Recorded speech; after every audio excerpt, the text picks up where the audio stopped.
Hi everybody, and welcome to the first independent exercise. In this exercise, the goal is to create this simple animation of an arrow piercing a heart. Remember, it's best to try this exercise first without looking at the solution. Do your best, but if you get stuck and you feel you're getting frustrated, then it's absolutely fine to have a look at the solution to unstick yourself. Some of these exercises can get quite challenging, and it's perfectly normal not to be able to do the whole exercise by yourself. The most important thing is that you are actively thinking about the solution, because that's the fastest way to learn. And as long as you give it your best shot, you certainly learned a lot, and that's what this is all about. After completing the exercise, why not have a look at the solution that I made? Even if you did not get stuck and the exercise was quite easy for you, it can still be interesting and fun to examine the different ways in which you and I approach the problem.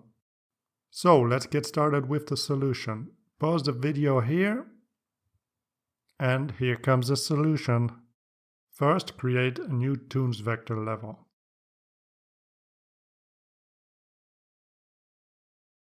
Then use a polyline to draw the heart.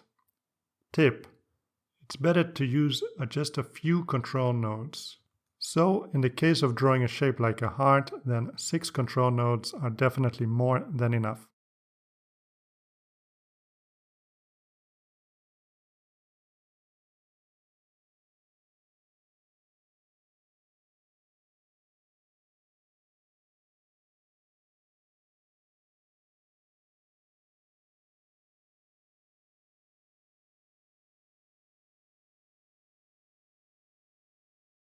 Next, we use a line to draw this arrow.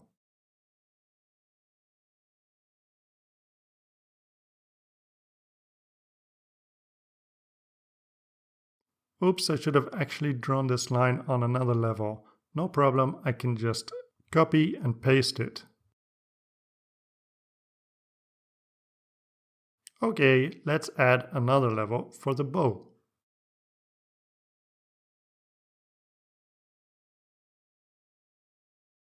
And let's add a brown style for the color of the wood of the bow.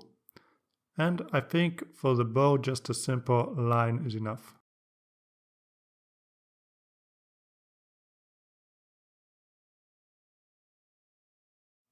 Okay, now we have a bunch of static images. Let's get to animating them. First we drag down this heart level. And then let's duplicate all these arrow frames and bow frames. You can press D as a keyboard shortcut.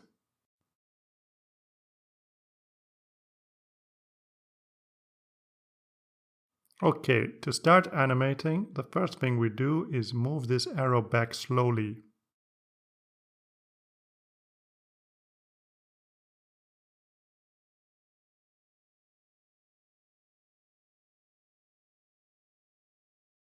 Then we want to adjust the control points for the bow and the string of the bow. This can be a little bit tricky and a little bit fiddly, because we also have to adjust the direction handles as well as the control points themselves. Frame by frame animation can really take a long time, so you have to be a little bit patient when doing frame by frame animation. In fact, there's much faster ways to do this, but for now it's pretty good practice when it comes to working with levels and also when it comes to getting a feel for the timing of the frames. That said, in the next chapter we're gonna learn about in-betweening. So definitely have a look at the next chapter to learn about that, to save a lot of time.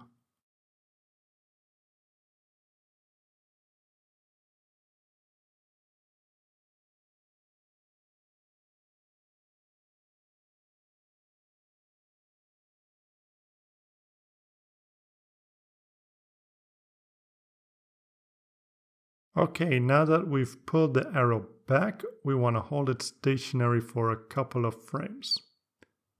And then after that, the bow will spring back to its original shape. So for it to suddenly spring back, let's copy drawing number 1 down here.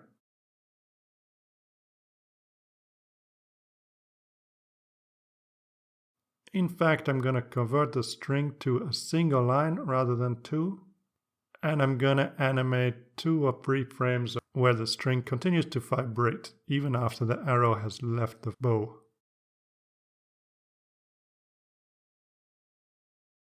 And of course, we want the arrow to fly off quite quickly. So let's use the selection tool to move it.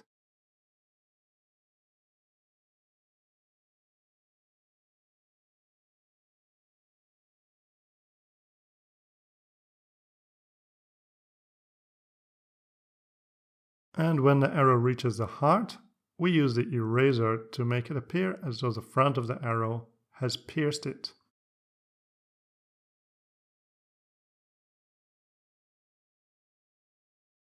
And in the last couple of frames, the arrow slows down as it enters the heart.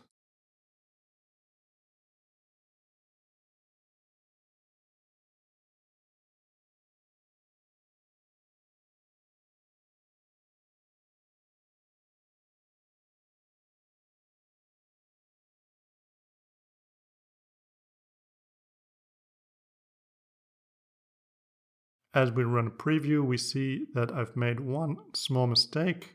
We need to remove these excess frames.